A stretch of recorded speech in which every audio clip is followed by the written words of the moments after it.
have learned to cope with it. Yeah. So,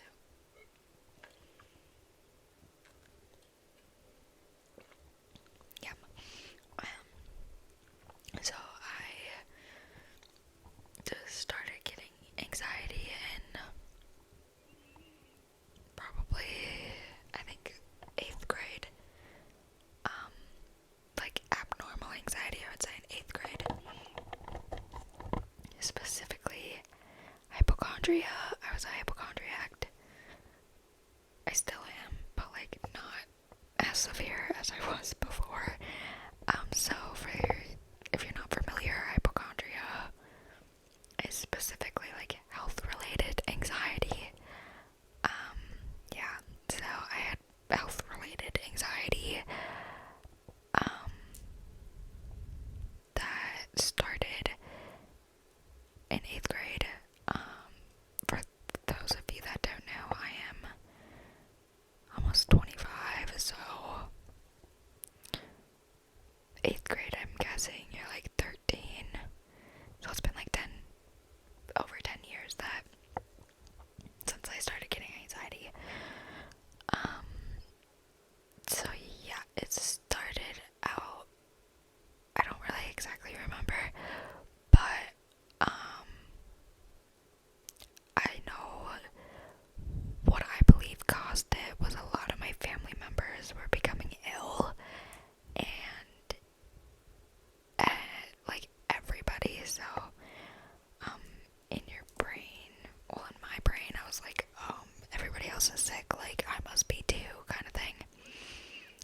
So yeah, so then any symptom of an illness that I knew about, I thought I had it if that symptom arose in me, But anxiety can play like a lot of tricks on you, so you think you have symptoms of stuff even though you don't, and you almost make yourself sick from like thinking about the symptoms all the time. And so it was like a never ending cycle, because not like I thought I was sick with all these different things. I'm not gonna speak on like my specific fears, but I always had like very specific illnesses that I thought I had and was scared of. So it was all I could think about all the time, pretty much. And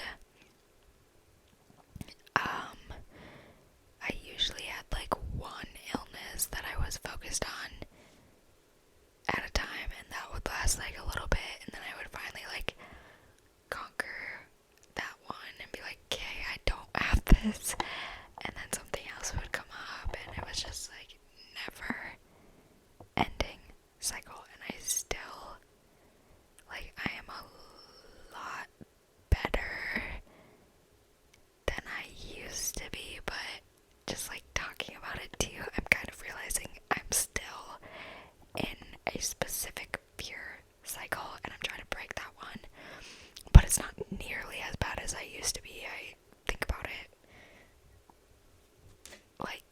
think about it pretty much every day, but I'm not actively anxious about it, just like every now and then. So yeah. Anywho, I forgot. Okay, so I was a hypochondriac. Like I still kind of am, but I was one, especially back then. But the thing is, I don't like going to the doctor, so like I thought I was sick, but I wasn't doing anything to prove I wasn't. So then I just thought I was sick all the time, and it was just a mental game all the time, just trying to be like, no, you're fine, so yeah, so that was my personal experience with it. And I think it was kind of hard for me to deal with because hypochondria is so specific.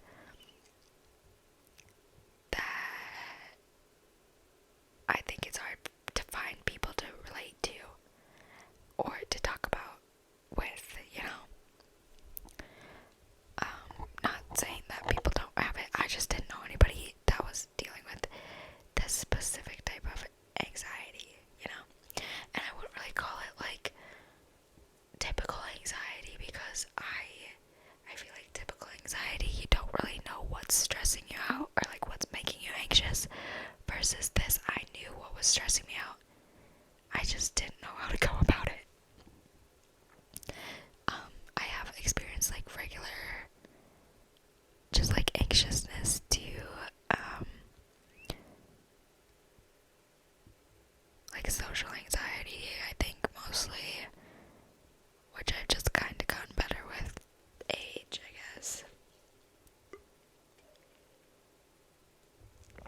But with my hypochondria, I started developing like really bad panic attacks, and I would get them like multiple times a day for a while, and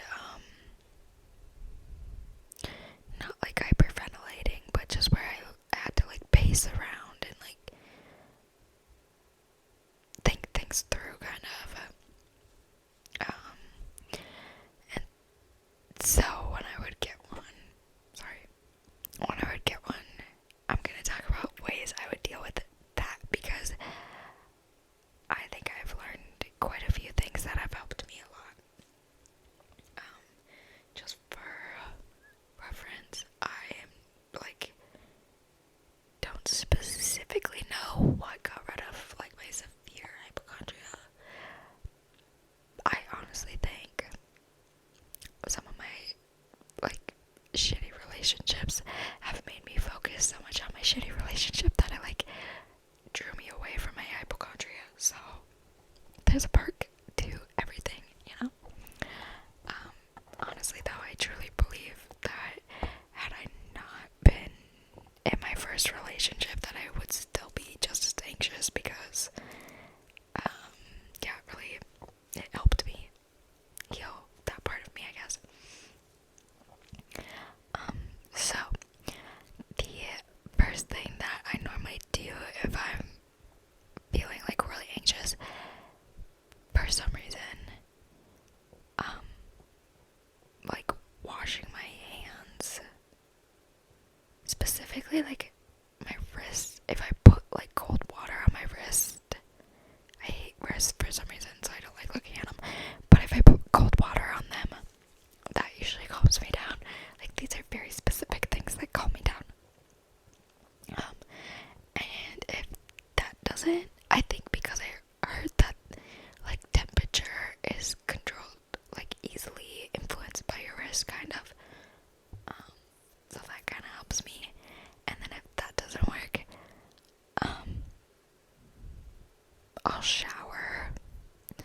And showering used to be like my safe space, and lately that, like the last year or so, that hasn't really been doing it for me. And my, like, one thing that makes me feel better, like, all the time, whether it's anxiousness or when I'm hungover, I will grab something from the freezer and put it on my chest. And I saw a TikTok about this, and I have been doing it for years, and I just thought I was weird for doing it, because I would wake up from being hungover, or like wake up after a night of drinking and have like a bag of frozen mangoes on me, and I'm like, what? But it's just like a comfort thing. And now there's like a scientific reason behind it that I saw on TikTok recently. So yeah, that really helps me. I sleep with like frozen items on me sometimes when I used to be really anxious. But yeah, I'm not so much anymore. So yeah, those are the first three things. Another thing that tends to help, just like walking in general, walking around helps me. Talking to people, but I really, like, I do not like sharing like my fears, because I don't want anyone else to be scared of them, you know? I guess, like, I know how anxious my fears have made me in the past, so I would never talk about them to anybody,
Oh my goodness, I'm tired.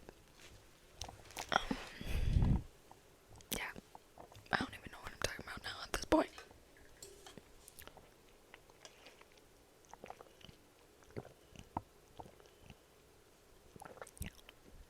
Yum. I got these hydration things called LMNT. I might have mentioned it in my last video. But this is my first time trying it, and boy, are these things actually good. I was scared because it's like sodium or salt, you know, and I thought it was gonna be gross. They are so yummy. I got the citrus one, and it is so yummy. Oh my gosh, my feet are falling asleep. I think I'm rambling now. I hope somebody